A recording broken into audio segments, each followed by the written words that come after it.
Bismillahirrahmanirrahim. From this lecture, we'll start discussing the various pathological conditions that affect the esophagus. To start with the esophagus, initially we will discuss esophageal obstruction. Esophageal obstruction can be mechanical, it can be functional.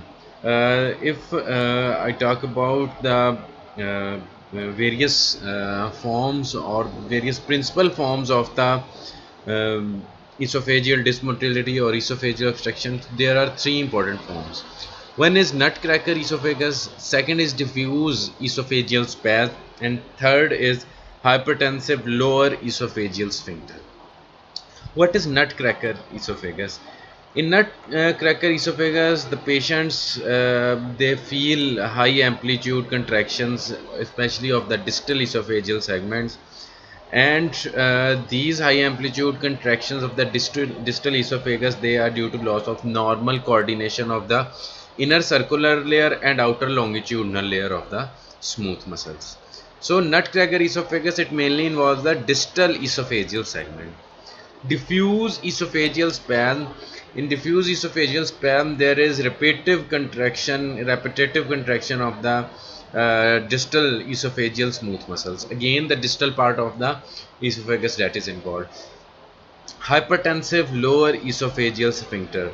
Normally, the lower esophageal sphincter of esophagus, it closes completely under high pressure, but in lower esophageal sphincter dysfunction, when there is hypertensive lower esophageal sphincter, it does not closes properly, especially during high resting pressure. It does not closes properly, or there is incomplete relaxation, and the patient may present with various symptoms of like there may be pain, there may be repeated episodes of vomiting or dyspepsia. So as a result of these the hypertensive lower esophageal sphincter, there may be repeated esophageal contractions, and all these uh, things together, like incomplete relaxation of the sphincter, high resting pressure, and altered esophageal contraction. All these things, they are termed together as hypertensive lower esophageal sphincter. These esophageal disorders, these principal forms of the esophageal obstruction, they can result in small diverticula, small outpouching of various parts of the esophagus at various segments of the esophagus. Apart from these three important types or the principal types of the esophageal obstruction, there are few other things which needs to be elaborated. One is esophageal or mucosal webs, then comes the esophageal rings, they are also called as Schatzki's ring, and then comes the benign esophageal stenosis.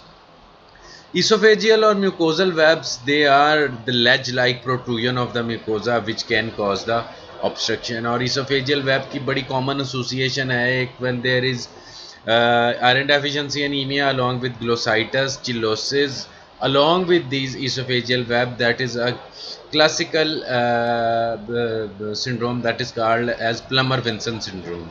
Iron deficiency anemia, glossitis, angular chillosis, along with esophageal web. All these four things combined together, they are called as Plummer-Vinson syndrome.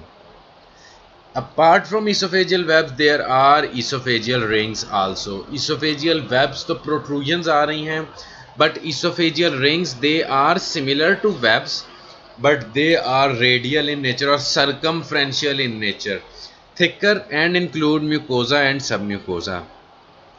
And occasionally, along with mucosa and submucosa, these esophageal rings, they can also include the muscularis layer. While for esophageal webs, I told you that these are the ledge-like protrusions of esophageal mucosa only. So esophageal webs and rings में ये important difference है. Third important thing was benign esophageal stenosis. Benign esophageal stenosis, it is the narrowing of the lumen of the esophagus that may be caused by repeated trauma as a result of gastric reflux of the gastric acid contents, which ultimately results in the fibrous thickening of the esophageal wall and esophageal mucosa. इसके अलावा irradiation, caustic injury, acid injury, caustic injury, they can also cause this benign esophageal stenosis. So this is a picture that is showing a Zenker diverticulum. Zenker diverticulum, that can be diverticulum, which are the outpouchings that can be formed in any part of the intestine, and Zenker diverticulum is important when it comes to the stomach, when it comes to the esophagus. They are usually uncommon, but they typically develop in the old age people and can reach in several millimeters to centimeter in the size. Although they are asymptomatic, but they can accumulate. जैसे अब इसमें ये देखें एक complete outpouching बन गई है back side पे. So this diverticulum can accumulate a large amount of the food, and as a result there may be production of foul smell that is called as halitosis.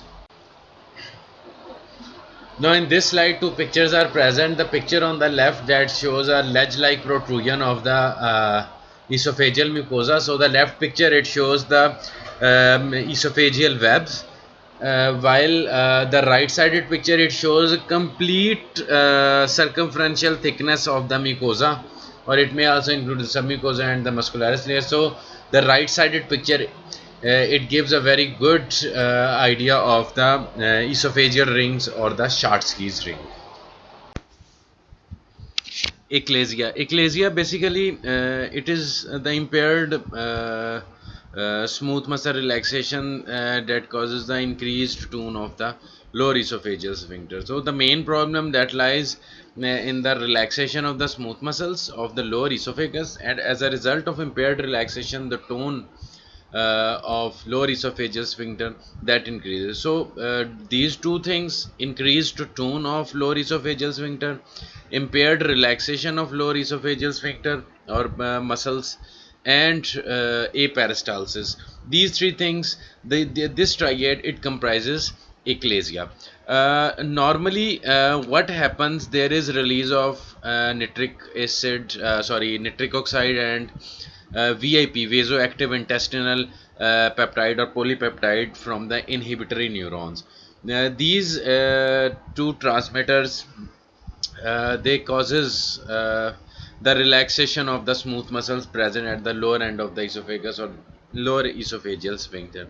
As a result, when the inhibitory neurons, they are lost, the secretion of these two transmitters that is inhibited. So the tone of lower esophageal sphincter, that is increased, the relaxation of the lower esophageal sphincter smooth muscles, that is impaired, and ultimately leading to classic triad of achalasia or cardia achalasia. The patient usually present initially with dysphagia or difficulty in swallowing. Initially that dysphagia, it is for solids, and then gradually it develops for the liquids. Similarly, the patient may present with vomiting, repeated episodes of vomiting, chest pain. As a result of repeated vomiting episodes, there may be electrolyte imbalance.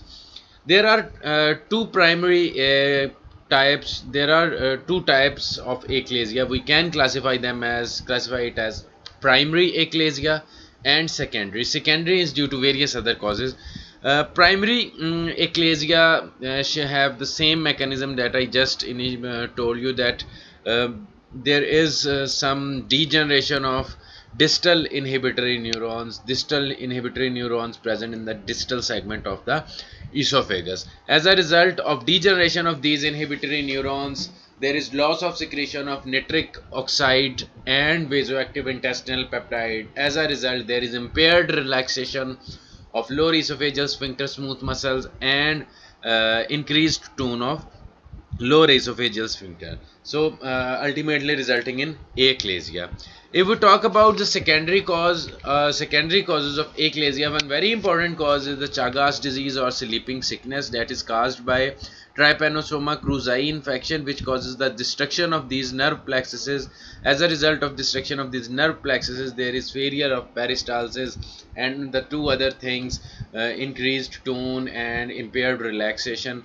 Remember the previous lecture in which I told you the same Trypanosoma cruzi or the Chagas disease, which causes Hirschsprung disease or the congenital aganglionic megacolon.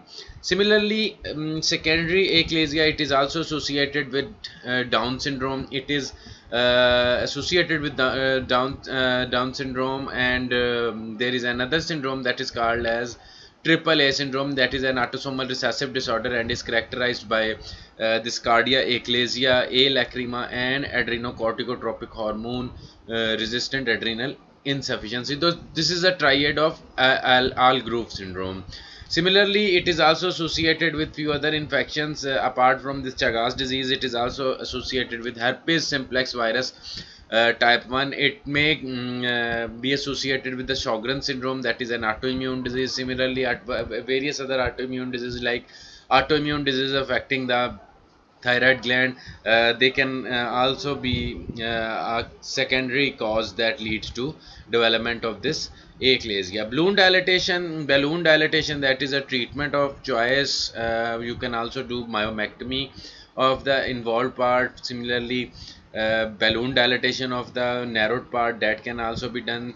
Apart from these two procedures, botulinum toxin, that is injected, and that is injected basically to inhibit the lower esophageal sphincter neurons, to decrease their secretions, to decrease the secretion of the cholinergic neuron, because anticholinergic neurons, they are lost. So cholinergic neurons, they their function go unchecked. So botulinum toxin can help in inhibition of the secretion of these cholinergic neurons. ये वही नट cracker oesophagus की आ गई इसमें same picture नट cracker oesophagus की which shows repeated contractions, repeated high amplitude contractions of the distal esophageal sphincters. अगर आप इसका ये एक्सरे देखेंगे, ये बेरियम स्टडी है, इसमें देखें तो there is repeated narrowing at different places of the esophagus, that is due to this esophageal spasm. Esophagitis. Esophagitis, it is basically it includes various things, the inflammation of the esophagus. If we talk about initially esophagitis, it includes lacerations, it includes various chemical injuries, it includes reflux esophagitis. Lacerations, they can be of different types. One is very important, that is called as Boerhaave syndrome, and second is the normal esophageal tears or Mallory-Weiss syndrome, or Mallory-Weiss tears भी उनको हम कहते हैं. These are the various causes of esophagitis. इसके बाद में आपको मैं बताता हूँ. Usually the esophagus or the esophagitis due to laceration, that in that kind of esophagitis, the tears, they are usually longitudinal and can vary in length from several millimeters to several centimeters. In severe cases, the tears, the esophageal tears, they get so much extended that they can extend up to the gastric mucosa. Two very important things, or two very important conditions that are associated with these esophageal lacerations, they are as I initially told you, Boerhaave syndrome, that is called as esophageal perforation, and second is esophageal laceration, जिसे आम अल्फाज में हम कहते हैं, but that a more appropriate term is Mallory-Weiss syndrome. So this picture, it shows the difference between Mallory-Weiss tear and Boerhaave syndrome. What happens in Boerhaave syndrome and Mallory-Weiss tear? In Mallory-Weiss tear, there occurs that longitudinal tears on the esophageal mucosa.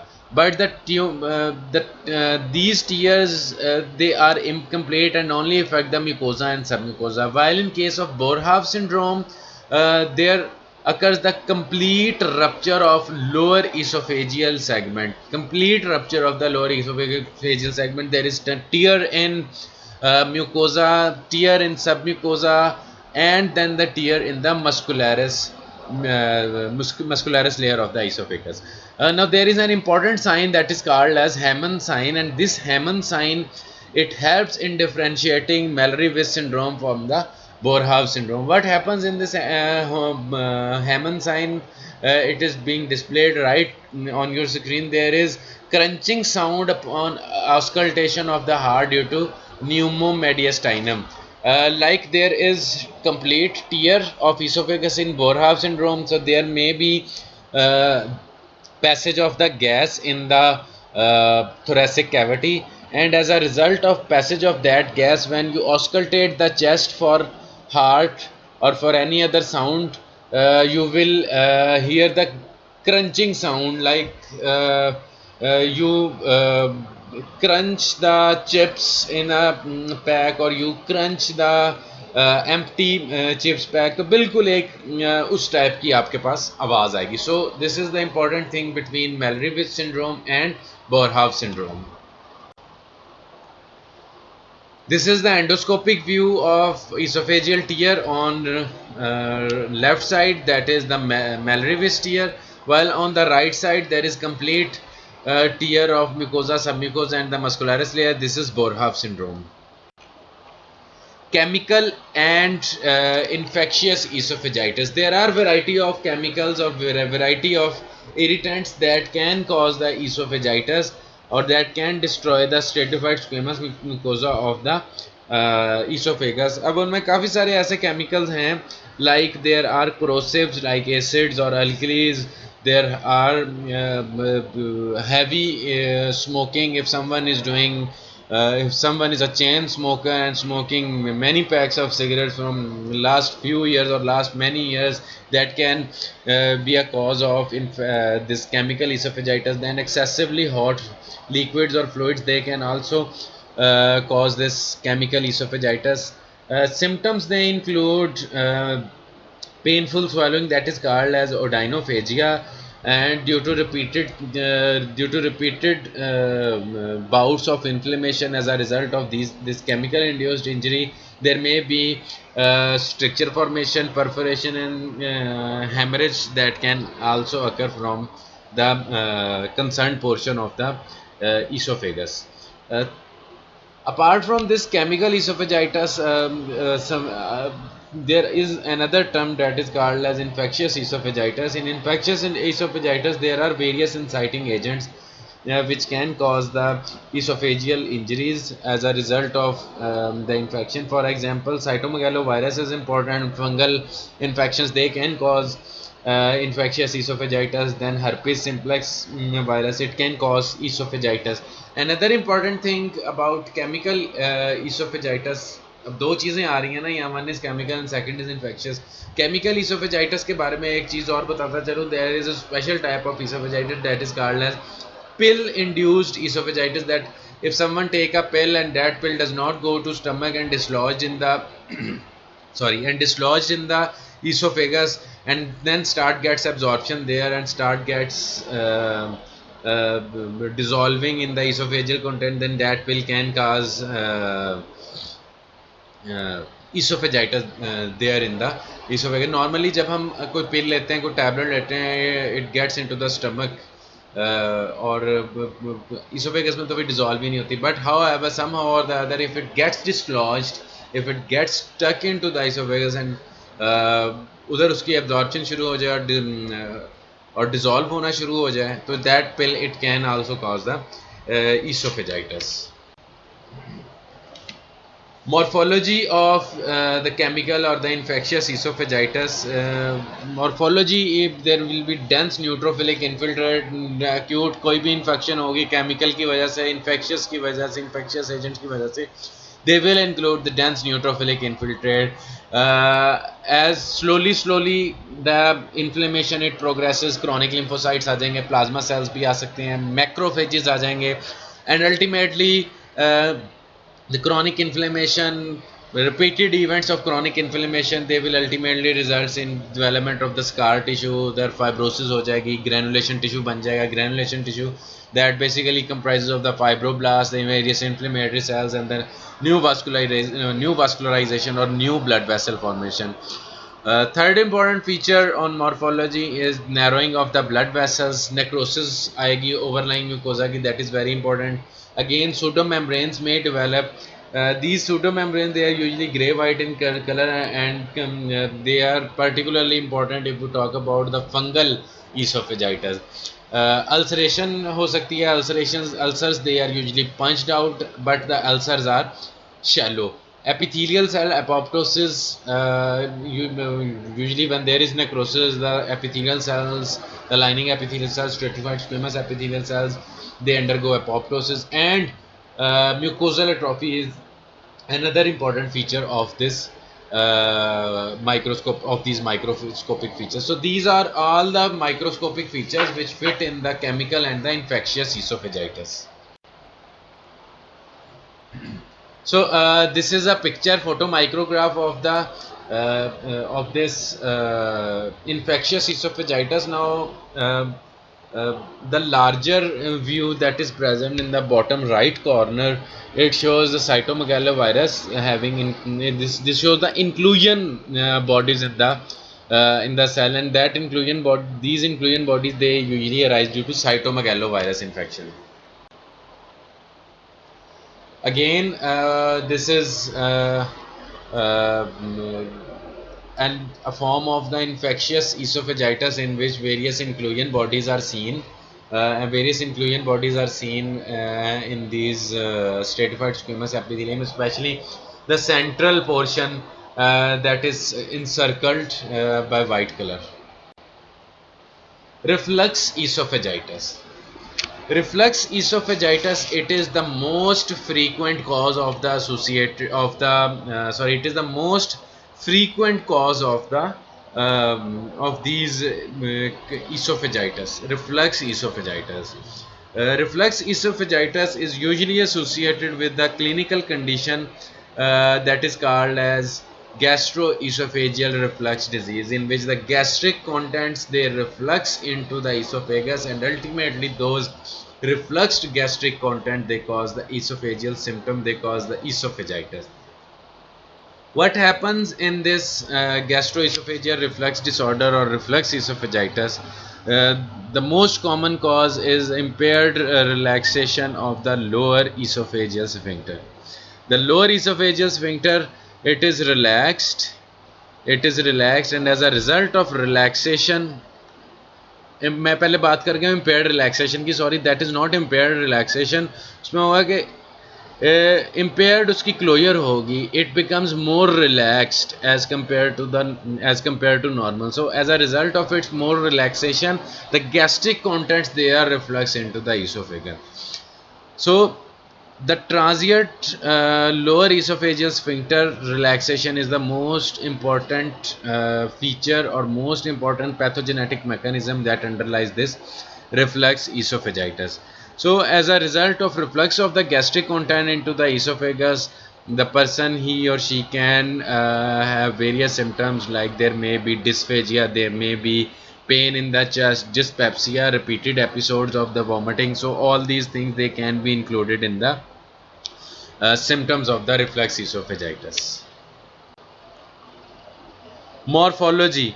If we talk about the simple reflux esophagitis without any complication, you will find the neutrophilic infiltrate initially. Gradually that neutrophilic infiltrate, it may progress to chronic inflammatory cells like lymphocytes and the plasma cells. Sometimes you can also find the eosinophils, like eosinophil is seen in this picture, one with the curved arrow, that is an eosinophil, another eosinophil that is present on the upper portion. So these inflammatory cells, they can be seen due to repeated inflammatory episode. The basal layer of the stratified squamous epithelium, that may show hyperplasia, increased thickening of the epithelial cells. So these are the these are basically non-specific features which can be seen in case of this reflux esophagitis. Another view of reflux esophagitis, you can see these small cells which are distributed here and there. These are inflammatory cells. Eosinophilic esophagitis. Eosinophilic esophagitis में क्या होगा कि there may be few conditions. As a result of those conditions, the number of the eosinophil that increases in the esophagus and they cause the eosinophilic esophagitis. इसमें कुछ allergic conditions आ जाती हैं like atopic dermatitis, allergic rhinitis, asthma, cow milk protein allergy आ जाती है, systemic कोई long use of corticosteroids. These are all the causes of the eosinophilic esophagitis. तो इसकी हिस्टोपैथोलॉजी में आपको क्या मिलेगा? You the single important thing is that you will find the number of eosinophils, large number of the eosinophils on the microscopic field. जैसे इस picture में you are seeing these large number of the eosinophilic cells, these cells having bright red or bright pink colored cytoplasm. These are all the eosinophils. Esophageal varices. Esophageal varices के बारे में आप लोगों को बड़ा अच्छा अंदाज़ा है, स्पेशली एनाटमी के हवाले से. You people have studied the various sites of the portosystemic anastomosis. So esophageal varices, basically these are the dilatation that develop in the esophagus. Dilatation in other parts of GIT, they also develop like in the rectum. They develop like gastric mucosa में भी varices develop हो जाती हैं. Esophageal varices, they are all particularly important as far as the patient of chronic liver disease are concerned. So there are various sites of the portosystemic anastomosis, and one important site of that portosystemic anastomosis, it involves the lower esophagus. So the portal hypertension that develop as a result of cirrhosis, it result in the formation of various collateral channels at the sites where the portosystemic anastomosis or the portal and systemic system, they communicate with each other. So what happens, the vascular channels, they dilate and they can be seen on the endoscopy as bulges from the mucosa. These esophageal varices, they are present in half of the patient, in numerous patients of the chronic liver disease. The bad thing about these esophageal varices is that they can bleed even on minor trauma, even after strenuous vomiting, after very hard episodes of the vomiting. These esophageal varices, they can rupture and bleed, and they carry a very high risk of death. These esophageal varices, if they get disturbed and this bleeding start from these varices, the patient, he or she can go into hypovolemic shock. So this is the left side, it shows the gross morphology, various dilated veins which are seen bulging from the mucosa, and the other picture, it shows the microscopic view. Just see that on the upper part of the picture you are seeing the stratified squamous mucosa of the esophagus, and just below that you are seeing a dilated vein. अब ये सारी एक dilated vein है, उसके बाहर वाली उसकी covering आ रही, सॉरी बाहर वाला फाइब्रस टिश्यू आ रहा है, फिर अंदर एंडोथीलियम आ रही है, and inside the endothelium you are seeing the blood. So this is a dilated varix.